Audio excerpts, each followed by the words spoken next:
രാമേന്ദ്രൻ സാറേ, ഈ ഷെയ്ഖ് ഹസീനയെക്കുറിച്ചുള്ള ഏറ്റവും ഒടുവിലത്തെ ലോകത്തിൻ്റെ ആശങ്ക അല്ലെങ്കിൽ ലോകം ആകാംക്ഷയോടെ ഉത്തരം കിട്ടാൻ കാത്തിരിക്കുന്ന ഒരു ചോദ്യം, ഹസീന മാഡം എവിടെയായിരിക്കും അഭയം തേടുക എന്നാണ്.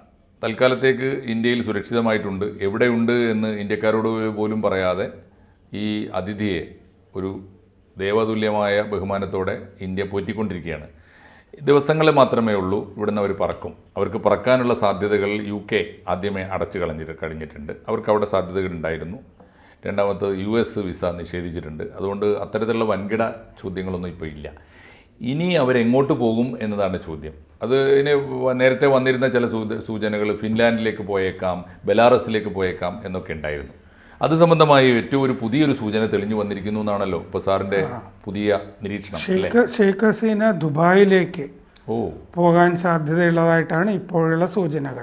തീർച്ചയായിട്ടും പ്രേക്ഷകരോട് നമ്മൾ വളരെ വളരെ താല്പര്യത്തോടെ ആവേശത്തോടെ അല്ലെങ്കിൽ ഏറ്റവും പുതിയൊരു വിവരം കൈമാറുകയാണ്. ഷെയ്ഖ് ഹസീന ഇതാ UAE-യിലേക്ക് അല്ലേ, ദുബായിലേക്ക് ഈ ശിഷ്ടകാലത്തേക്ക് സമാധാനപൂർവ്വം ജീവിക്കാൻ വേണ്ടി അഭയം തേടാൻ തീരുമാനിച്ചിരിക്കുന്നു എന്ന വിവരം നമ്മൾ കൈമാറുന്നു.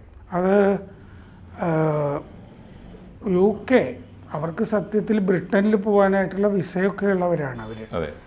പക്ഷേ ബംഗ്ലാദേശിൽ ഈ ഐക്യരാഷ്ട്ര സമിതിയുടെ നേതൃത്വത്തിൽ ഈ അക്രമത്തിനെ സംബന്ധിച്ച് ഐക്യരാഷ്ട്ര സഭയുടെ സമിതിയോട് അന്വേഷണം നടത്തണമെന്ന് ആവശ്യപ്പെട്ടിട്ടുള്ള രാജ്യമാണ് ബ്രിട്ടൻ. അവിടെ ഇപ്പോൾ പീഡനങ്ങൾ, മനുഷ്യാവകാശ ലംഘനങ്ങളൊക്കെ നടന്നു എന്നുള്ള ആരോപണം മുഖവിലക്കെടുത്തിട്ട് അതിനെപ്പറ്റി അന്വേഷിക്കണമെന്ന് ബ്രിട്ടൻ ഐക്യരാഷ്ട്ര സമിതിയോട് ആവശ്യപ്പെട്ടിട്ടുണ്ട്. അപ്പോൾ ആ പീഡനങ്ങൾക്കും അക്രമങ്ങൾക്കും ഉത്തരവാദി എന്ന് അവർ കരുതുന്ന ആളാണ് ഷെയ്ഖ് ഹസീന. അപ്പോൾ അതുകൊണ്ട് അങ്ങോട്ട് പ്രവേശിപ്പിക്കുന്നില്ല. താൽക്കാലിക അഭയം പോലും, ഇടക്കാല അഭയം പോലും അവിടെ കൊടുക്കില്ല എന്നുള്ള നിലപാടിലാണ് അവർ. അമേരിക്കയാണെങ്കിൽ ഷെയ്ഖ് ഹസീനയ്ക്കുള്ള വിസ റദ്ദാക്കി. ബംഗ്ലാദേശിലെ അക്രമങ്ങൾക്ക് അക്കൗണ്ടബിലിറ്റി ഉണ്ടാകണം എന്ന് അമേരിക്ക പറഞ്ഞിട്ടുണ്ട്. എന്ന് പറഞ്ഞാൽ ഉത്തരവാദി ഷെയ്ഖ് ഹസീന തന്നെയാണ്. അപ്പോൾ അവരെ പിടിച്ച് ജയിലിലടക്കണം എന്നുള്ളതാണ് അമേരിക്കയുടെ നയം. വിചാരണ ചെയ്ത് ഏത് രാജ്യമാണെങ്കിലും തിരിച്ച് ബംഗ്ലാദേശിലേക്കൊക്കെ അയച്ച് ഇവരെ ജയിലിൽ പിടിച്ചിടണം എന്നുള്ളതാണ്. കാരണം സിയാവുർ റഹ്മാൻ്റെ ഭാര്യ ഖലീദ സിയായൊക്കെ തടവിൽ കിടന്നാണല്ലോ, ഇനി ഇവർ കിടന്നോട്ടെ എന്നുള്ള നയത്തിലാണ് അമേരിക്ക. സാധാരണഗതിയിൽ ബ്രിട്ടനാണ് ഇത്തരം ആളുകൾക്കൊക്കെ അഭയം ചോദിക്കുമ്പോൾ ഉടനെ സംരക്ഷണം കൊടുക്കാറുള്ളത്. പക്ഷേ ഈ ഇങ്ങനെ യാത്ര ചെയ്യാൻ, ഈ അഭയം ചോദിക്കുന്ന ആളുകൾക്ക് യാത്ര ചെയ്യാനുള്ള ഇത് അവരുടെ ഇമിഗ്രേഷൻ റൂളിൽ ഇല്ല എന്നാണ് അവർ പറയുന്നത്. വേറൊരു സ്ഥലത്ത് നിന്ന് അഭയം ചോദിച്ചിട്ടേ, അതായത് ഇന്ത്യയിൽ അവർ താൽക്കാലിക അഭയം തേടിയിരിക്കുന്നു. അവർ സാധാരണഗതിയിൽ അവിടെ തന്നെയാണ് തുടരേണ്ടത്. താൽക്കാലിക അഭയം എവിടെയാണോ അവിടെയാണ് തുടരേണ്ടതെന്നാണ് ബ്രിട്ടൻ. പിന്നെ അവിടെ നിന്ന് യാത്ര ചെയ്യാൻ അഭയത്തിന് വേണ്ടി, അല്ലാതെ ആളുകൾക്ക് യാത്ര ചെയ്യാം, ടൂറിസ്റ്റായിട്ടുമൊക്കെ യാത്ര ചെയ്യാം. പക്ഷെ അഭയത്തിന് വേണ്ടി എന്ന് പറഞ്ഞൊരു യാത്ര ബ്രിട്ടൻ്റെ ഇമിഗ്രേഷൻ റൂൾസിലില്ല എന്നാണ് ബ്രിട്ടൻ പറയുന്നത്. അത് ഒരു തൊടിന്യായമാകാം. കാരണം അഭയം കൊടുക്കുന്നു പറഞ്ഞു കഴിഞ്ഞാൽ എന്ത് നിയമം മാറ്റിവെക്കാവുന്നതേ ഉള്ളൂ സർക്കാർ വിചാരിച്ചാൽ. പക്ഷേ ഇതാണ് പറയുന്നത്, രാജ്യാന്തര നിയമം അനുസരിച്ചിട്ട് ആദ്യം എത്തിയ രാജ്യത്ത് അഭയം ചോദിക്കുക, അതാണ്. UK അതുകൊണ്ട് ബ്രിട്ടൻ ഹസീനയോട് പറഞ്ഞിട്ടുണ്ട്, നിങ്ങൾ ഇന്ത്യയിൽ അഭയം തേടുക. അത് UK-യുടെ അഡ്വൈസ് ആണോ? UK അങ്ങനെ പറഞ്ഞിരിക്കുന്നു അവരോട്, ഇവിടെ വരണ്ട. അതുകൊണ്ട് ഇപ്പം തോന്നുന്നത് ദുബായ് ആണ് സുരക്ഷിതമായ സ്ഥലം എന്നാണ് ഷെയ്ഖ് ഹസീനയ്ക്ക്. ഷെയ്ഖ് ഹസീന എവിടെയാണെന്നൊക്കെ ഉള്ളത് രഹസ്യമായിട്ട് പറയുന്നുണ്ടെങ്കിലും അവർ ആ ഹിൻഡൻ വ്യോമത്താവളത്തിൽ തന്നെ ഉണ്ട് എന്നുള്ളതാണ് വിവരം. അതാണ് നമുക്കൊക്കെയുള്ള വിവരം. ഈ രഹാന, ഇപ്പോൾ രഹാന എന്ന് പറഞ്ഞ സഹോദരികളെ അനുജത്തി കൂടെ ഉണ്ടല്ലോ, അവരുടെ മകള് തുലിപ്പ് ബ്രിട്ടനിൽ MP ആണ്. അതുകൊണ്ടാണ് അങ്ങോട്ട് പോകാം എന്ന് അവർ വിചാരിച്ചുകൊണ്ടിരുന്നത്, കൂടുതൽ സൗകര്യമാണെന്ന്.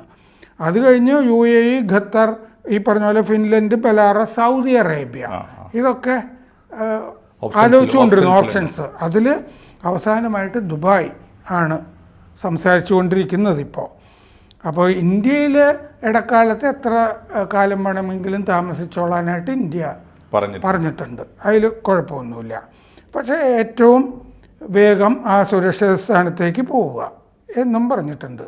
അവർ കൊണ്ടുവന്ന C-13J അവരെ കൊണ്ടുവന്ന ആ വിമാനം തിരിച്ചു പോയിട്ടുണ്ട്. സത്യത്തിൽ റീഫ്യൂവൽ ചെയ്തിട്ട് ഇന്ധനം നിറച്ചിട്ട് 2 മണിക്കൂറിനകം തിരിച്ചു പോകുമെന്നാണ് കരുതിയിരുന്നത്. പക്ഷേ ഇവർ അഭയം തേടുന്ന എവിടെയെന്നുള്ളത് തീരുമാനമാകാത്ത കൊണ്ടാണ് അടുത്ത ദിവസം മാത്രം അത് തിരിച്ചു പോയത്. അപ്പോൾ ദുബായ് ആണോ ലണ്ടൻ ആണോ എന്നൊക്കെ ആലോചിച്ചുകൊണ്ടിരുന്നു. ലണ്ടൻ വിസമ്മതിച്ച് കഴിഞ്ഞു. മറ്റേ ഡൽഹിയിൽ നിന്ന് വേണമെങ്കിൽ ലണ്ടനിലേക്കൊരു ചാർട്ടേഡ് ഫ്ലൈറ്റ് ആകാം എന്നൊക്കെ വിചാരിച്ചിരുന്നു, ലണ്ടൻ സമ്മതിക്കുകയാണെങ്കിൽ. പക്ഷെ സമ്മതിച്ചില്ല. അതുകൊണ്ട് അല്ലെങ്കിൽ ഒരു ഫ്ലൈറ്റ് ഇന്ത്യ കൊടുക്കുമായിരുന്നു. അപ്പോൾ ഇനി ദുബായിൽ ഇവരെ താമസിപ്പിക്കാനുള്ള കാര്യങ്ങൾ അതിന് വേണ്ട നയതന്ത്ര സഹായമൊക്കെ നമ്മൾ ചെയ്യുന്നുണ്ടാകണം ഇപ്പോൾ. അങ്ങനെയാണ് തോന്നുന്നത്. ദുബായ് ഗവൺമെന്റിന്റെ റെസ്പോൺസ് ഒന്നും വന്നിട്ടില്ല. ഇല്ല, അവരുടെ റെസ്പോൺസ് ഒന്നും വന്നിട്ടില്ല. പക്ഷെ ഈ പർവേസ് മുഷറഫ് ഗൾഫിലാണല്ലോ എല്ലാ പാകിസ്ഥാനി ലീഡേഴ്സും അവിടെ ഉണ്ടായിരുന്നു.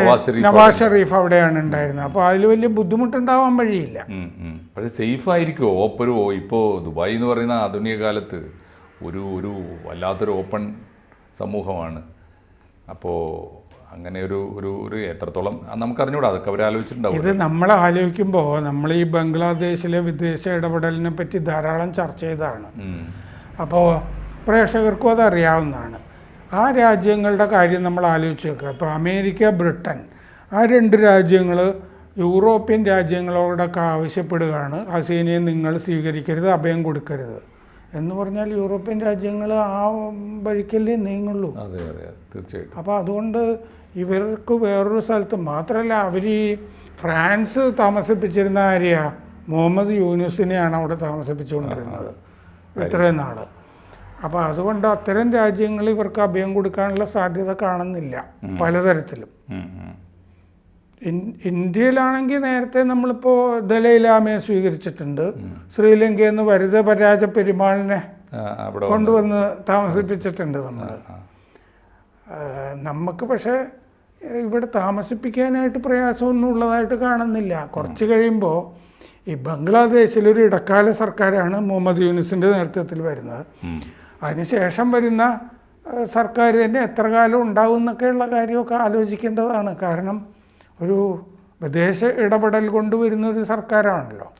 പാകിസ്ഥാൻ പോലെ ഒരുപാട് പ്രശ്നങ്ങളുടെ നടുക്കായിരിക്കും. ഈ താലിബാൻ രീതിയിലൊക്കെയുള്ള ഭരണമൊക്കെ നീങ്ങിക്കഴിഞ്ഞാലേ, ജമാഅത്തെ ഇസ്ലാമിക്ക് വലിയ മേധാവിത്വമുള്ള ഭരണമൊക്കെ വന്നാൽ BNPയും ജമാഅത്തെ ഇസ്ലാമിയും ഒക്കെ ചേർന്നായിരിക്കുമല്ലോ അവരുടെ ക്ലറിക്സ്, പൗരോഹിത്യം, മറ്റേ ആജ്ഞാപിക്കുന്ന പോലെയൊക്കെയാണ് ഭരണം എന്ന് പറഞ്ഞു കഴിഞ്ഞാൽ അവിടുത്തെ സാഹചര്യമൊന്നും വലിയ ഗുണമുണ്ടാവില്ല. പക്ഷേ ഇപ്പോൾ തിരിച്ച് ഇദ്ദേഹം തന്നെ പ്രൈം മിനിസ്റ്ററായിട്ട് തുടരുമോ? പാർലമെന്റ് പിരിച്ചുവിട്ടുമെന്ന് തോന്നുന്നു. പിരിച്ചുവിട്ടു. അപ്പോൾ പറഞ്ഞ ഇലക്ഷൻ നടത്തുമോ? എന്തൊക്കെയായിരിക്കും അവിടുത്തെ സ്ഥിതി? തെരഞ്ഞെടുപ്പിലേക്ക് 6 മാസത്തിനകം തെരഞ്ഞെടുപ്പിലേക്ക് പോകും, ചിലപ്പോൾ 3 മാസത്തിനകം തെരഞ്ഞെടുപ്പിലേക്ക് പോകും എന്നൊക്കെ പറഞ്ഞിട്ടുണ്ട്. അവർ ഒരു പട്ടാളം ഭരിക്കാൻ പോകുന്നില്ല എന്നുള്ളത് വ്യക്തമാണ്. ഒരു ജനാധിപത്യ ഭരണകൂടമാണ് അവിടെ വേണ്ടതെന്നുള്ള കാഴ്ചപ്പാട്. ആ പയ്യൻ നാഹിദ് ഇസ്ലാം ഉണ്ടല്ലോ ഇവരുടെ നേതാവ്, അദ്ദേഹം അത് ഇന്ന് അയാൾ വ്യക്തമാക്കി കണ്ടു. ഒരു കാരണവശാലും ഞങ്ങളുടെ രാജ്യത്തെ ഒരു പട്ടാള ഭരണത്തിന് വിട്ടുകൊടുക്കില്ല, പട്ടാളത്തിന്റെ പിന്തുണയുള്ള ഭരണം പോലും ഞങ്ങൾക്ക് വേണ്ട. ആ കൂട്ടത്തിൽ അവൻ പറഞ്ഞിട്ടുള്ളത് ഇവിടുത്തെ പ്രതിപക്ഷ കക്ഷികളുടെയൊക്കെ ഒരു പിന്തുണയോടുകൂടി ഭരിക്കണം, പ്ലസ് മുഹമ്മദ് യൂനുസ് അതിന് അഡ്വൈസ് ചെയ്യണം, ലീഡർഷിപ്പ് കൊടുക്കണം, അതാണ് പറഞ്ഞിട്ടുള്ളത്. അപ്പോൾ അതൊക്കെയാണ് ഇപ്പോൾ ഈ സമരം നടത്തിയ വിദ്യാർത്ഥി നേതാക്കന്മാരുടെ നിലപാടെങ്കിൽ എന്താവും നമുക്ക് കണ്ടറിയാം. എന്തായാലും മറ്റേ യൂനുസ് വന്നിട്ട് BNPയെ സപ്പോർട്ട് ചെയ്തിട്ടുണ്ട്. അവിടെ വിദ്യാർത്ഥികൾ നടത്തിയ അക്രമത്തെ പോലും ഒക്കെ സപ്പോർട്ട് ചെയ്യുന്ന പോലെ ചെയ്തിട്ടുണ്ട്. മാത്രമല്ല അതിന് പ്രധാനപ്പെട്ട കാരണം ഈ അവാമി ലീഗ് എന്നും അവാമി ലീഗിനെതിരായിരുന്നല്ലോ അയാൾ. അതെ, ആ ഒരു നിലപാട് ഒരുപാട് കേസുകളിൽ പെട്ടു. പല കാര്യങ്ങളുണ്ട്. എന്തായാലും നമുക്ക് കാണാം. എന്തായാലും ഈ ഇപ്പോൾ നമ്മുടെ മുമ്പിൽ ദിവസങ്ങളായി ഉയർന്ന ഒരു ചോദ്യത്തിൻ്റെ ഉത്തരം തീർച്ചയായിട്ടും ബാക്കി കാര്യങ്ങൾ കാണാനിരിക്കുന്നതേ ഉള്ളൂ. ഷെയ്ഖ് ഹസീന അവരുടെ ഒരു അഭയകേന്ദ്രമായി UAEയെ ദുബൈയെ തിരഞ്ഞെടുത്തിരിക്കുന്നു. ദുബൈയിലേക്ക് അവരുമായിട്ടാണ് സംസാരിച്ചുകൊണ്ടിരിക്കുന്നത്. അവർ എന്ന് പോകുമെന്ന് അവരും ഇന്ത്യ ഗവൺമെൻറ്റും തീരുമാനിക്കുമായിരിക്കും. അതിന് ശേഷമുള്ള കാര്യങ്ങൾ വീണ്ടും സംസാരിക്കാം. തൽക്കാലം ലഭ്യമായ വിവരം നമ്മൾ പ്രേക്ഷകർക്ക് കൈമാറുന്നു. തുടരാം, ചർച്ച നമുക്ക് ഇനിയും തുടരാം. നന്ദി സർ. കൂടുതൽ വാർത്തകളും വിശേഷങ്ങളും നിങ്ങളിലേക്ക് എത്താൻ ABC മലയാളം സബ്സ്ക്രൈബ് ചെയ്യുക, ബെൽ ബട്ടണും അമർത്തുക.